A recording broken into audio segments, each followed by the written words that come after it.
Hi friends, welcome to Cottage Kim Cooks. Welcome to my kitchen. I'm so happy to have you with me today.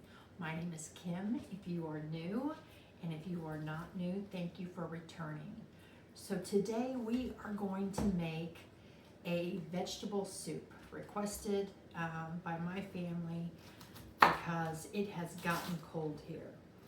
And I believe it was about 40 degrees this morning, and that's pretty chilly. So we're gonna just put together a quick and easy, couldn't be easier, all day simmer vegetable soup.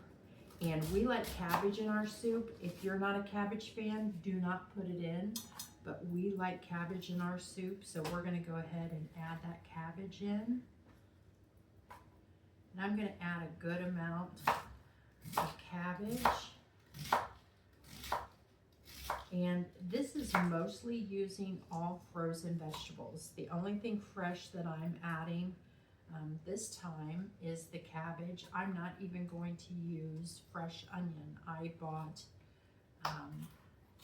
bagged frozen onion because I was just looking at something super simple to make for each of you. I'm going to add just a little bit more cabbage just because I have it. And you know it shrinks up, so it will definitely reduce to less than what we're adding in. And I don't have my big stock pot here. As you can see, I'm at my new lake house. So is this my first video I'm making here? I think it is. So welcome to my new lake house.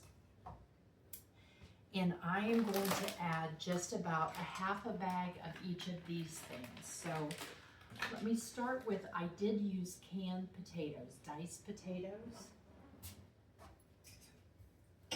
And I drained those. So we're going to add the potatoes in.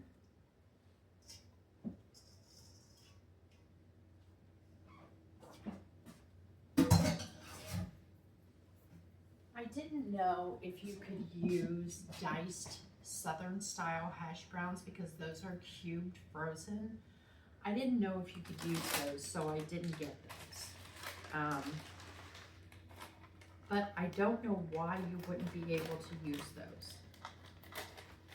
So I'm going to add about a half a bag, like I said, of each one of these things.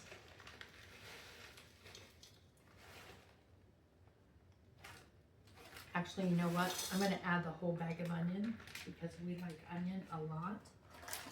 And the only reason I'm doing half bag is because I don't have any big stock pot up here.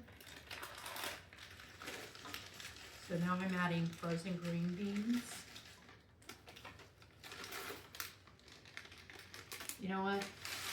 I'm going to add all of these bags because these are small bags. I got the 99-cent bags and they're small. So I think I'll go ahead and add the whole bags.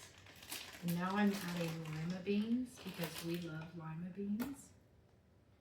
We love just about every kind of bean. Whoops. That was a big mess. The only thing I don't love is carrots, but my family loves carrots, so I'm using carrots in this recipe.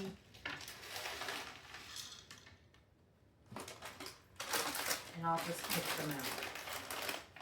And I got the peas and carrot mixture because I need peas as well.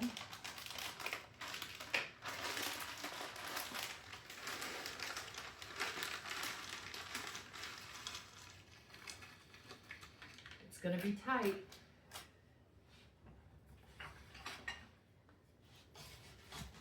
Let's mix this together. Because we haven't even added the tomatoes yet.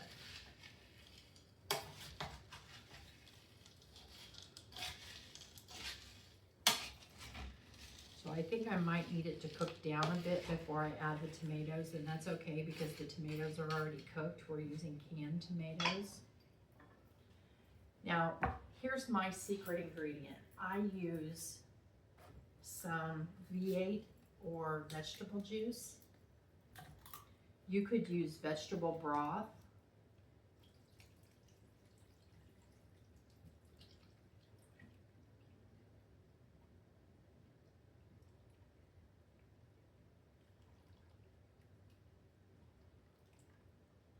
And I'm going to add a little bit of water.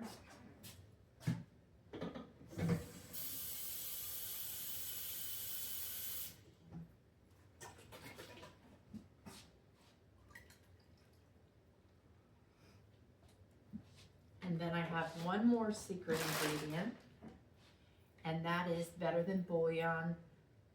Oh, I got the reduced sodium, but that's okay. Roasted beef. And we're going to add, let me grab a spoon. We're going to add about a teaspoon to this. And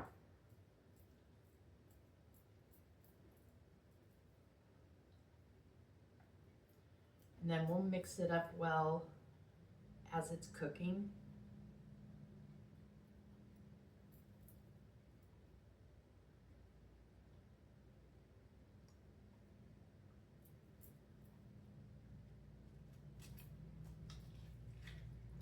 And then I'm going to add salt and pepper.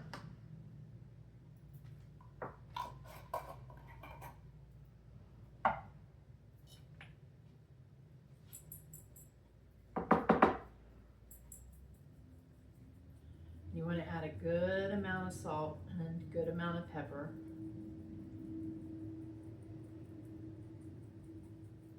I would say maybe 2 teaspoons full of salt and maybe 1 teaspoon of pepper. Since I bought the low sodium beef bouillon or better than bouillon, we can definitely use the salt. And we're going to mix this up, and we're going to just cook this low and slow all day. So I'm going to bring it to a boil, and then I'm going to reduce the heat. I'm going to cover it, and I'm going to cook it all day long. And I'll probably add some water as I go. As it starts to cook down, I'll add some more water. And I will add, I have canned tomatoes. I have whole tomatoes because I like to remove the stem part, or the, what do you call that part where the stem connects to the tomato? That little round part, I like to remove that, so I like to break my tomatoes up myself. So we'll add those as this reduces. And since I don't use beef in my soup, I use that beef. You could use beef bouillon, you can use better than bouillon, you could use beef broth. Beef broth would be really good because it would add some more liquid to that, but I will add water as the day goes on. So we're just gonna, like I said, put this on the burner, put it on high to bring it up to a boil, and we're gonna reduce it, cover it, and let it cook all day. And then I'll add in my tomatoes, add more water as needed, and then we'll come back, and at the end of the day, we're gonna have a delicious vegetable soup. We'll see you then. Okay, friends, it has been several hours, and it is steaming hot, but looks absolutely delicious. It smells delicious. We went to a soccer game this morning, and when we came back, we could smell it outside. So I'm looking forward to this taste. I don't want to have a piece of carrot because I'm not in love with carrot, but I'd like to get a little bit of everything else.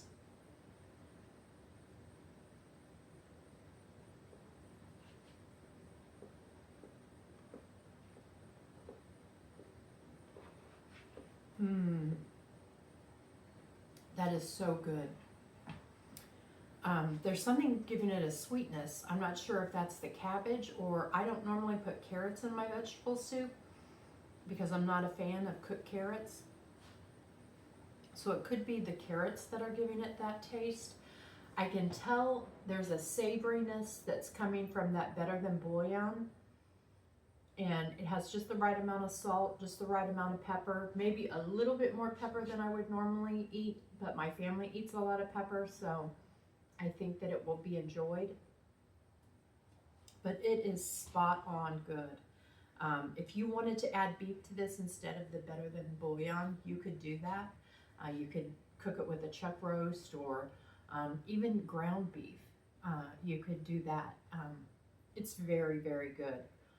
And it's very good for you. So we're looking at 200 calories in a serving, 3 grams of fat, 20 grams of carbs, but 5 grams of fiber. So you're only looking at 15 grams of net carbs and 4 grams of protein. So if you added that beef, that would increase your protein. It would increase your fat a little bit, and your calories, but it would not increase your carbohydrates, which is what we're most concerned about as diabetics, is keeping that carbohydrate count down lower. So I think we have a definite winner on this fall day. I hope that you enjoyed today's video. If you did, give it a thumbs up. Subscribe to my channel, Cottage Kim Cooks. You can follow me on Instagram and Facebook and TikTok. I post videos every week, trying to on Tuesdays and Fridays, but I think this video is going to come out on Saturday. And trying to get back in a regular routine of doing these videos. One thing that I'm going to do, because I now have a brick and mortar space for Cottage Kim Cooks in the West Milton, Ohio area. So if you're in that area, please don't hesitate to stop at 28 Marketplace, where I have a space where I have a storefront and I sell some kitchen collections, items that I've collected, like vintage rolling pins and things like that, but I'm also selling my over 800 cookbooks. I don't have them all priced and marked yet, but one of the things that I do when I do mark them is I pick my favorite recipe from the book and I add that on the price tag. The other thing that I'm going to do is tie my channel to that space, and I'll be showcasing and selling a book a week that I do a recipe for the channel. And that recipe is typically going to come out on Tuesdays, so that the shop is open Wednesday through Saturday, and that'll give people the opportunity to peruse that book and tie it to that video. I really enjoyed our time together today, friends. I thank you for your support. I thank you for your continued viewership, and I look forward to growing with you and to cooking with you again soon. Take care.